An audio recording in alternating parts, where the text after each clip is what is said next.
Hello everyone, welcome to the Bong tasty hub. আজ আমি আপনাদের সাথে শেয়ার করব চিংড়ি মাছ দিয়ে কচুরলতি। এটি বাঙালিদের অত্যন্ত পছন্দের একটি খাবার। এটি খেতেও যেমন সুস্বাদু তেমনি স্বাস্থ্যের জন্য খুবই ভালো। তো ভিডিওটি স্কিপ না করে শেষ পর্যন্ত দেখতে থাকুন। এখানে আমি 500 গ্রাম কচুরলতি নিয়েছি। এবার কচুরলতিগুলোকে ক্লিন করে নেব। প্রথমে আমি ছুরি দিয়ে ক্লিন করে আপনাদেরকে দেখিয়ে দিচ্ছি। তো দেখতেই পাচ্ছেন ছুরি দিয়ে ক্লিন করছি। এরপর একটা স্কচ ব্রাইট নিয়েছি, এটা দিয়ে আমি ক্লিন করে আপনাদেরকে দেখিয়ে দিচ্ছি। আপনারা দুটো প্রসেসের মধ্যে যে কোনো একটা প্রসেস অ্যাপ্লাই করতে পারেন, আর এটা দিয়ে ভীষণ সুন্দর তাড়াতাড়ি ক্লিন হয়ে যায়, একদম কোনো নোংরা থাকে না। তো দেখতেই পাচ্ছেন আমি ক্লিন করে নিচ্ছি সবগুলোকে। দেখুন কত সুন্দরভাবে ক্লিন হয়ে গেছে। তো দেখতেই পাচ্ছেন এভাবে আমি অনেকগুলো ক্লিন করে নিয়েছি।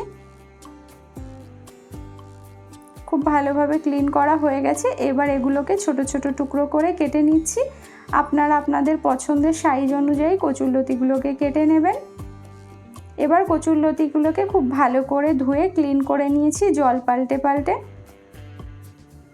এখানে আমি নিয়েছি আলু একটা মিডিয়াম সাইজের লম্বা লম্বা করে কেটে নিয়েছি পেঁয়াজ কুচি, চিংড়ি মাছ নিয়েছি, রসুন কুচি, আর 15 থেকে 16টা নিয়েছি কাঁচা লঙ্কা।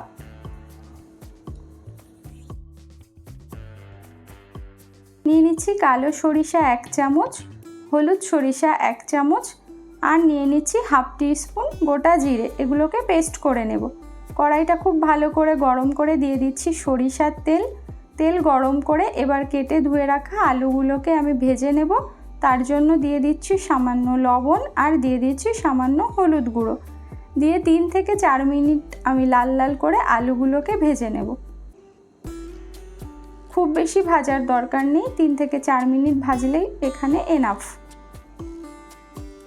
আলুগুলোকে আমি লাল লাল করে ভেজে নিয়েছি। তো আলুগুলো আমার ভাজা হয়ে গেছে। এবার আলুগুলোকে আমি তুলে নিচ্ছি।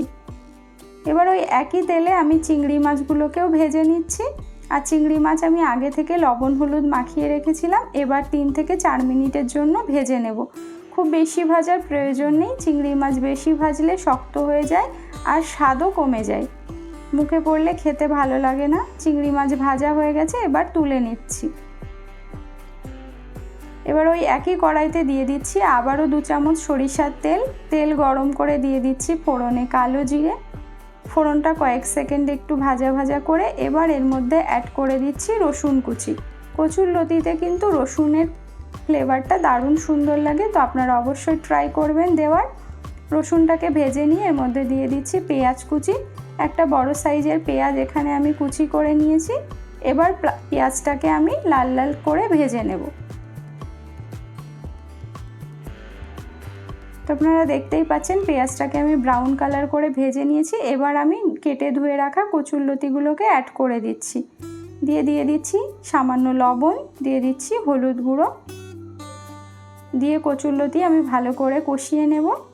কচুরলতিটা একটু ভাজা ভাজা করলে খেতে ভালো লাগবে। এই সময় আপনারা ভাপিয়েও রান্না করতে পারেন, কিন্তু আমি এখানে সেদ্ধ করে ফেলে দিইনি, ডিরেক্ট রান্না করছি, এতে স্বাদটা আরও বেশি ভালো পাওয়া যাবে।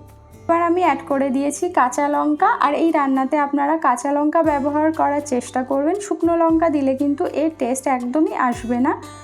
কাঁচা লঙ্কা দেওয়ার পরে এখানে আমি কালারের জন্য একটু হাফ চামচ কাশ্মীরি লঙ্কার গুঁড়ো দিয়ে আবারও খুব ভালো করে কষিয়ে নিচ্ছি। তো দেখতেই পাচ্ছেন ভাজা ভাজা হয়ে গেছে। এবার এর মধ্যে আগে থেকে ভেজে রাখা আলু আর চিংড়ি মাছ দিয়ে আবারও কিছুক্ষণ আমি কষিয়ে নিচ্ছি। এখানে আমার কচুরলতিগুলো প্রায় 90% সেদ্ধ হয়ে গেছে।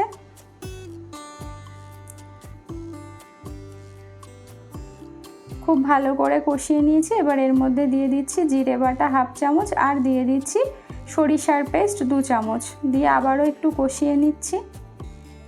তো কষাতে কষাতে রান্নাটা কিন্তু এখানে অর্ধেকের বেশি হয়ে যাবে, আর অল্প জল দিয়ে ফোটালেই কিন্তু রান্নাটা হয়ে যাবে। আর এটা করতে খুবই কম সময় লাগে। তো আপনারা অবশ্যই রেসিপিটি ট্রাই করবেন, খেতে কিন্তু ভীষণই ভালো লাগে। এবার আমি অল্প পরিমাণ এখানে জল অ্যাড করে দিলাম, দিয়ে ভালো করে মিক্স করে নিচ্ছি। ঝোলটাকে একটু ফুটিয়ে নিয়ে এবার আমি ঢাকা চাপা দিয়ে 5 মিনিটের জন্য রান্না করছি। 5 মিনিট হয়ে গেছে, ঢাকনা খুলে আপনাদেরকে দেখিয়ে দিচ্ছি। তো দেখুন আলুটা ভীষণ সেদ্ধ হয়ে গেছে আর কচুরলতিটাও এখানে আমার অলমোস্ট পুরোপুরি সেদ্ধ। এবার এটাকে আমি শুকনো শুকনো করে নিয়েছি, রান্নাটা আমার কমপ্লিট। এবার ফ্লেমটাকে অফ করে আমি এটাকে একটা পাত্রে সার্ভ করে নিয়েছি। তো রেসিপিটি আপনাদের কেমন লাগলো অবশ্যই কমেন্ট বক্সে জানাবেন। যদি ভালো লেগে থাকে তাহলে একটা লাইক করবেন, শেয়ার করবেন, আর আমার চ্যানেলে যদি নতুন হয়ে থাকেন চ্যানেলটিকে সাবস্ক্রাইব করার অনুরোধ রইল। ভালো থাকবেন, সুস্থ থাকবেন।